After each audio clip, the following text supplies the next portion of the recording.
to Metal Titans, Guardians of Metal Entertainment Worldwide. I am here with Charles Elliott of Abysmal. Thank you for conducting this interview with me today. No problem. How have you been enjoying the tour so far? Really good. I mean, we had a little bit of problems like getting into Canada, so we did have almost a week off. Played a couple shows here and there. We played with Atheist last night, just as a last minute thing. So that sucked. But I mean, as far as the rest of the tour, it's been amazing. It's actually probably the best tour we've been on so far. The crowd's been going nuts, and so tonight. Yeah, tonight they were like insane. That was great. I don't think we ever had a wall of death before, and cool. So that was cool. Yeah, it was fun. Have you found that this tour has brought new potential for new bands to possibly tour with again in the near future? We actually have a tour coming up in June, July. We can't announce it yet, but it's I think on Wednesday they should announce it very soon. So yeah, I mean, it seems like with this record, you know, we've been getting a lot more high-profile tours, or you know, like people are taking notice a little more, and you know, so that's good. I mean, that's what it's always about. You know, you want to do something better than last time, and I think this time, you know, people received the record a lot better, and you know, it's opened up a couple more doors for us, so it's cool. Which kind of follows along the next question of like, with the recent release of Leveling the Plane of Existence, do you find live the new material has really had a positive feedback from the crowds? Well, yeah, I mean, he's on the night, right? Yeah, well, of course. I mean, we'll say for people who haven't seen you yet. Yeah, I mean, it's good. I mean, this tour, we've done only new stuff aside from one song. We played Program to Consume, and then everything else is new. So, yeah, I mean, people have just been going crazy. I mean, I heard a couple people ask for a song from our first record tonight, but for the most part, I mean, people want to hear the new album, it seems like, because, I know, I feel it's our best record, and it seems like a lot of people think it is, too, so that's good to know. Yeah. We're doing our job and making You're doing well. better records every time, so. That's good, so, that's really good. Any possible festival plans for Abysmal Dawn, or just kind of lay on the low side for this summer? Well, we have that whole summer tour, so I would say we're laying low, but we are, yeah, we're touring, and as far as festivals, I don't know. You mean European festivals or U.S. festivals? U.S. or European? Yeah, we don't really have anything right now, but we're trying to get on stuff, you know, in Europe, I guess at some point, and so, you know, that's a goal of ours is with this record. It's our third record. We really want to tour Europe and feel like it's time, and you know, we have a lot of fans over there that want us to come over. So yeah, I mean, we hope to go over there. Cool. Now you have to correct me if I say his name wrong, but Erik Olson, right? Rattan. Yeah. He helped you guys with the newest album. How did that come about? See, I met Erik on, I guess in like 2009, well, for the second time. He remembered me this time. So, because I met him in like 2006 when we toured like 6 Feet Under, Christine and Decapitated. And then we toured summer of 2009 with Goat Whore. And, you know, he was at the Florida show, and I talked to him there. And, yeah, I just started bullshitting with him, and, you know, he's a really cool guy. We have a lot of similar, I guess, tastes in what we want for production, you know, because we kind of have a modern sound, but still with like a very organic, like feel to it, you know. Yeah. So, you know, like a lot of bands like sound replace everything, and you know, auto-correct everything, and I think. Trying to have the best of both worlds as far as, you know, like old school and new school, and yeah, I mean, with working with him, I felt like it helped us break out of being kind of pigeonholed as like a old school death metal band or something, you know. And I feel like we maybe because of how raw our previous records were, that, you know, people would kind of like, oh, it sounds old school or something, you know, even though we're not just an old school death metal band. We definitely have other influences in there aside from bands from 1992 or something. You know what I mean? Like that gets kind of annoying sometimes. Like when people are just like, oh, it sounds like Morbid Angel, or it's like, yeah, I fucking love Morbid Angel, great fucking band.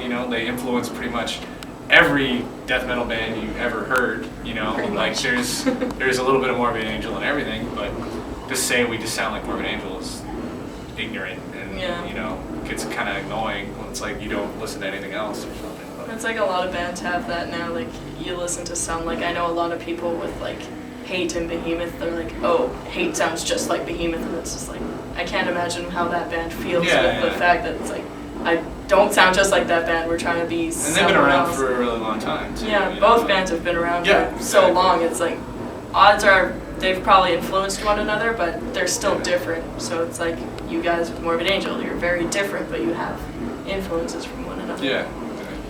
Now, when creating Abysmal, Don, what inspired you to create more of a death metal band over, say, like death, thrash metal, thrash, or black metal per se? Well, I don't know. I mean, like our first record is a little more. I mean, we have a lot of different influences, like I said. So, I mean, I wouldn't consider us a straight up death metal band. We have a little bit of black metal, we have a little bit of thrash, whatever, grindcore, whatever, But I don't know.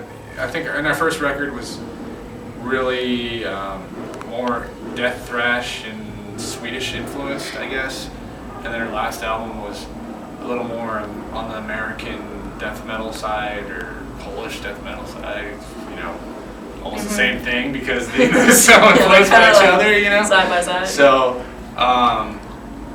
and then with this record, we tried to like combine sort of the catchiness of our first album with the extreme and a little more technical side of the last album, and maybe make it a little more technical than Program.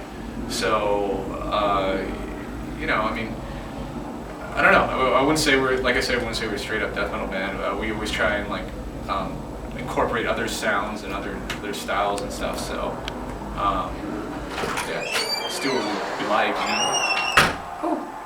Now, with this album, do you have a song that you're personally more attached to than, say, some of the other tracks from the latest album? Personally more attached? I don't know. I mean, a lot of the lyrics have like a lot of personal meanings to me or whatever, and I don't know. I mean, In Service of Time is a great song, instantly catchy.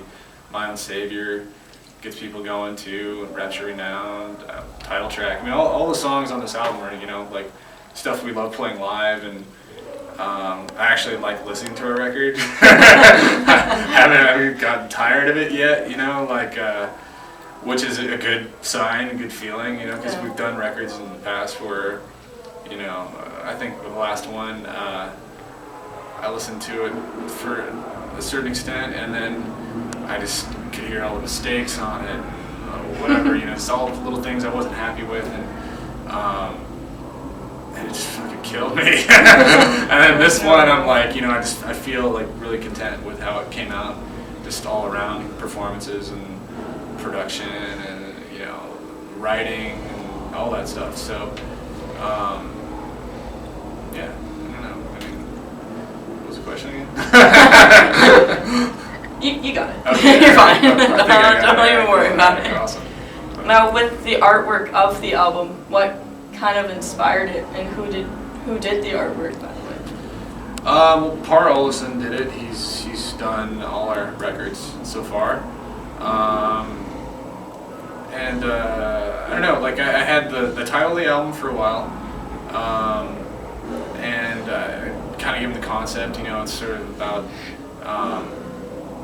humanity, being cleansed from the earth, and humanity, like our remains, or humanity being sort of the compost from which the next form of life rises from, primordial ooze or something, like, so. With this record, the title, Leveling the Plane of Existence, it's kind of like about starting over and renewal, and I think that's sort of the theme of it. And it, like, after a while having that title, you know, it kind of came into play with my personal life, you know, as far as like starting over and like setting things back to zero, and then also, you know, the more I guess outlandish like fiction of concept, you know, of you know, just brutality of destroying everything and starting over, you know. So Exactly. yeah, I just sort of gave him the title, gave him the basic concept of the lyrics, and he started sketching the stuff and bouncing ideas back and forth. I sent him like a bunch of like pictures of like fossils and stuff like that, and he created that creature, you know, out of the fossils like that I sent him, and it turned out really cool, you know. And like I think there's an article online that you can read actually about his step-by-step like sketches and everything, and we actually decided to kind of make it like a continuation of the program cover, where you can see like the orb in the sky or whatever that sort of consumed everything in the last album cover, and so yeah, it just came together really nicely. It's always cool to work with him, you know. I like to tell people, you know, he's got sort of the modern and old school way of doing things, you know, where he paints, but he also paints a lot digitally and stuff. So, and that's sort of like how we are as far as like combining old techniques to create something new, you know, or with old or new techniques as well. So That's really cool. Well, thank you, Charles, for conducting this interview with us today. Anything you'd like to send out to the fans? No, just you know, keep supporting metal. You know, come out to the shows, hang out with us, talk to us. You know, hopefully buy a shirt because we're broke and we're on tour, and you know, we got a van to pay for and all that shit. So you know, yeah, just you know, like support metal and like really support the bands that you love. You know, because you know it's not a form of music that people do for the money, you know, and it's hard to tour out there, especially now, you know. It's not like being Bon Jovi. Yeah. I mean, although, you know, we do a mean-ass Bon Jovi cover, but, you know, you just, you know, support the bands, because they might not be around, you know. It's so hard out there right now, and, you know, when you come out to the show, maybe don't buy that extra beer or buy a t-shirt, you know what I mean? So yeah, thank you. Thank you.